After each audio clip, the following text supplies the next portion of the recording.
Qu'est-ce que j'entends? Vous avez déjà planté des tomates, on est au début du mois d'avril, vous avez déjà même avancé beaucoup de travaux dans votre potager.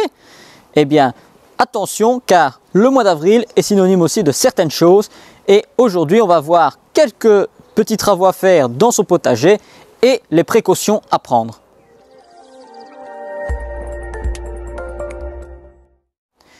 Bonjour à tous et à toutes, ravi de vous retrouver dans mon nouveau potager, car si vous avez suivi l'actualité, il faut savoir que j'ai déménagé. Avec ma compagne, nous avons trouvé une petite maison dans laquelle on va commencer à vivre ensemble.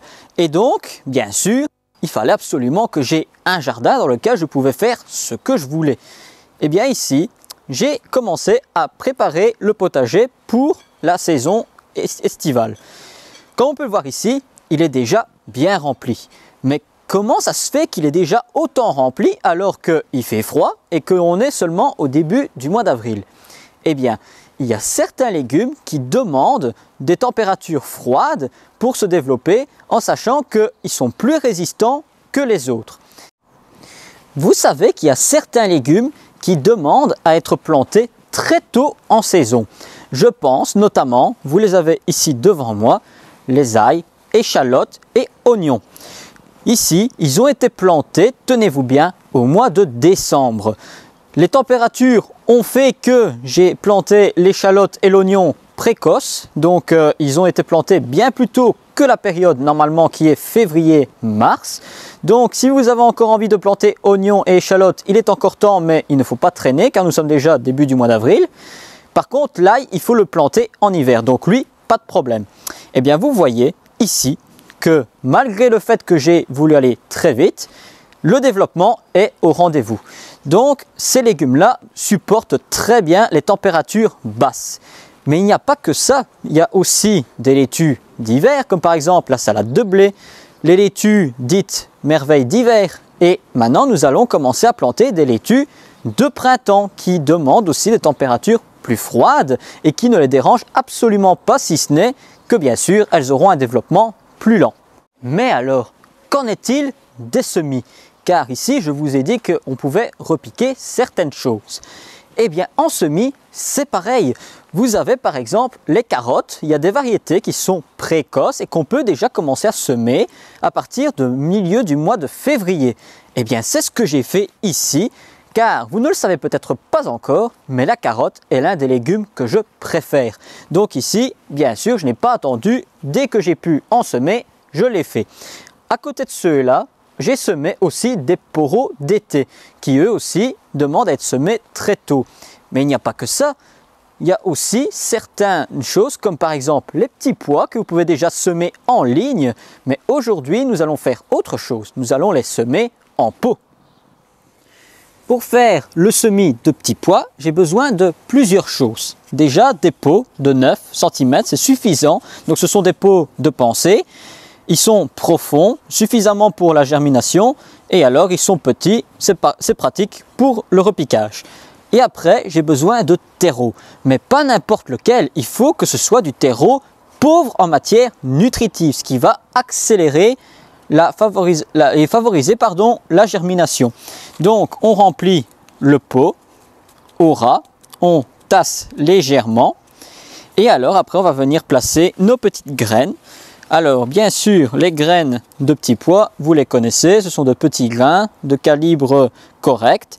Et alors nous allons venir en placer dans chaque pot, comme ce sont des pots de 9 cm, on peut en semer entre 4 et 5 graines. Alors moi ce que je fais, c'est que je les dispose autour du pot. Comme ça, vous avez en même temps une bonne germination grâce à quoi? La chaleur qui va se diffuser dans la serre. On va gagner quelques degrés, mais le fait aussi de les mettre au contour du pot, ça va chauffer car le pot est noir. Donc ça va accélérer encore plus la germination. Et on vient en mettre une au centre du pot. Après quoi, nous allons venir remettre du terreau par-dessus. Mais comment savoir si la profondeur des graines est suffisante par rapport au terreau qu'on remet au-dessus? Eh bien c'est tout simple. En fonction de la taille de la graine, vous allez l'enfoncer d'1,5 fois la graine. Ça veut dire que il y aura encore une graine à mettre par-dessus pour avoir une bonne hauteur. Ça permet à la plante d'avoir un bon support de terre et avant de percer la surface, elle va déjà faire quelques racines. Et au moins, lors des arrosages, elle ne va pas sortir de terre.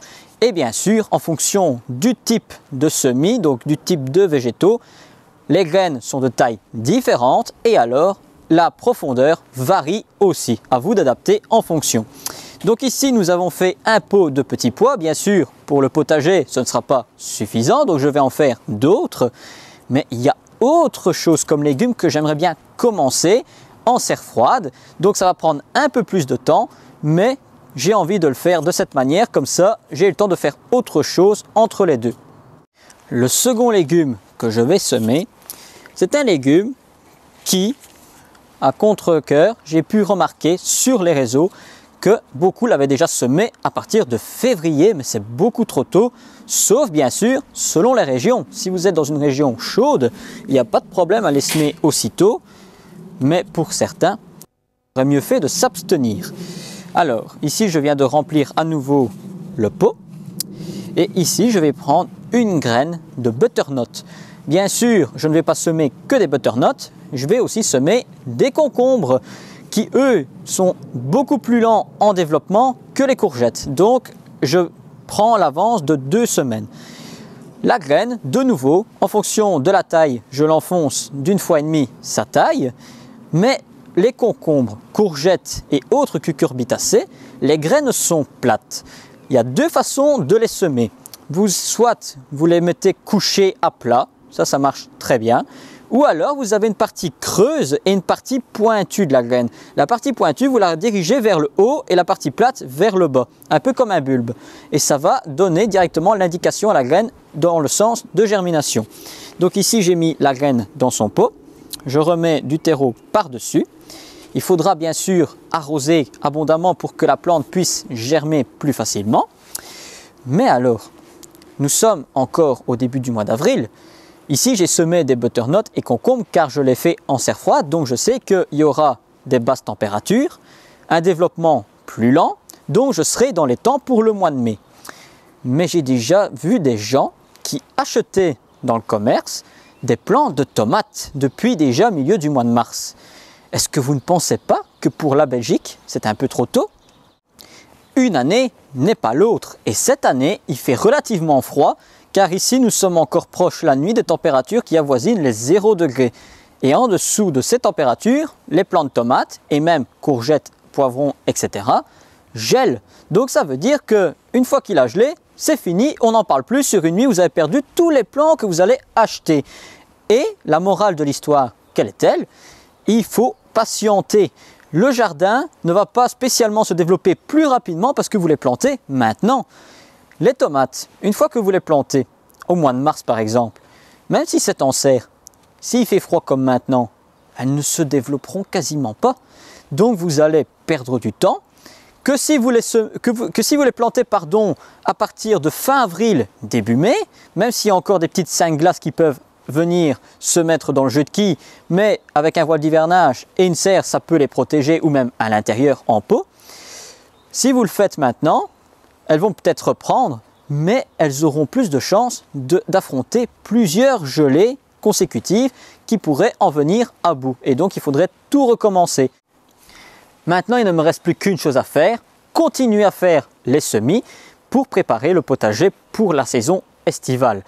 Mais, en attendant, la morale de l'histoire que je vous ai racontée aujourd'hui, c'est qu'il faut faire attention d'adapter les cultures en fonction des saisons et de ne pas vouloir aller trop vite pour certaines choses. Le potager a le temps de patienter comme il faut. Alors voilà, j'espère que cette présentation vous aura plu, mais avant de nous quitter, comme toujours, nous allons donc passer à la question verte. La question qui nous a été posée sur YouTube, c'est la suivante. Une personne nous a contacté car son olivier qu'elle a acheté il y a 2 ans, elle se demande si elle peut le tailler.